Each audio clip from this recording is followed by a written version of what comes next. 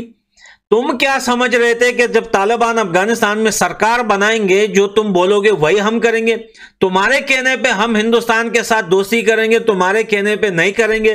तुम होते कौन हो? तुम्हारे अंदर अगर थोड़ा बहुत भी शर्म है तो जाकर हिंदुस्तान और बांग्लादेश से वो 95,000 पतलूने लेके आओ जो तुम्हारी पतलूने उतारी हैं।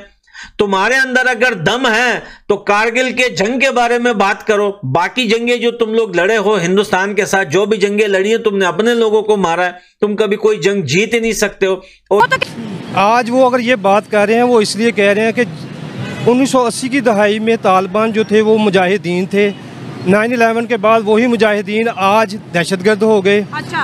अब वो यही चीज़ देख रहे हैं कि भी पाकिस्तान का दोगलापन देखते हैं इसमें। अच्छा। कि भी रूस के खिलाफ हमने जहाद किया, अमेरिका के खिलाफ हमारे जहाद को ये कहते हैं कि भी ये दहशतगर्दी करते हैं। अगर हमने तालिबान को सपोर्ट उस टाइम किया था तो 9/11 के बाद भी हमें चाहिए था कि भी तालिबान को सपोर्ट करते। अच्छा। हम उनकी बैक पे खड़े होते, ठीक है, हमने वो नहीं किया। इसीलिए वो हमें कहते हैं कि भी आप जो है पाकिस्तान आर्मी को एज ए वो क्या कहते हैं, एक आर्मी, वो बोलते हैं कि भी किराए की आर्मी है ये। अच्छा। इनको यानी कि डॉलर दो तो ये किसी भी मुल्क के खिलाफ लड़ेंगे। पाक आर्मी को तालिबान कहते हैं किराए की आर्मी। किराए की आर्मी है वो। अच्छा। आप ये देखें ना कि भी अगर अमेरिका ने हमें कहा कि भी ये मुजाहिदीन है तालिबान, तो हम उनको मुजाहिदीन कहते हैं। हाँ। जैसे ही उनका अमेरिका का 9/11 हुआ तो उन्होंने कहा कि ये दहशतगर्द हैं, तो हम उनको दहशतगर्द कहते हैं। देखें, अगर हम हिस्ट्री पे नज़र डालें ना तो पाकिस्तान ने कभी तालिबान को एक्सेप्ट नहीं किया।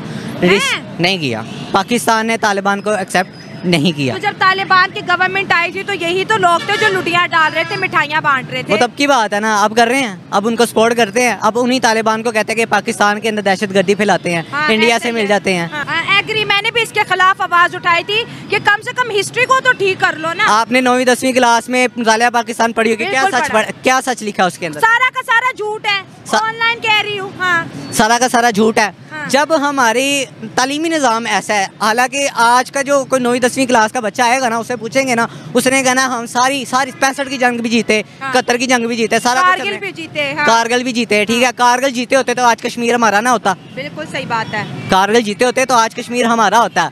अगर नहीं जीते तो नहीं हमारा, ये हमारा अलमी है। वो हमारा दुश्मन है, पहले भी दुश्मन था, अभी भी दुश्मन है, क्योंकि 100 साल का दुश्मन नहीं है, कभी दोस्त नहीं बन सकता। लेकिन आपने पहली बात बड़ी अच्छी बोली कि जितने भी पड़ोसी हैं, आपने ईरान की बात की, आपने अफगानिस्तान की बात की, आपने पड़ोसी मुल्क इंडिया की बात, आपने कहा पड़ोसी अच्छे होंगे तो मुल्क ताकतवर होगा। माँ सुनो, मैं मान रहा हूँ, ठीक है, वो पहले जो पड़ोसी थे, ठीक है, हमारा इंडिया पड़ोसी है, वो पहले से दुश्मन है हमारे।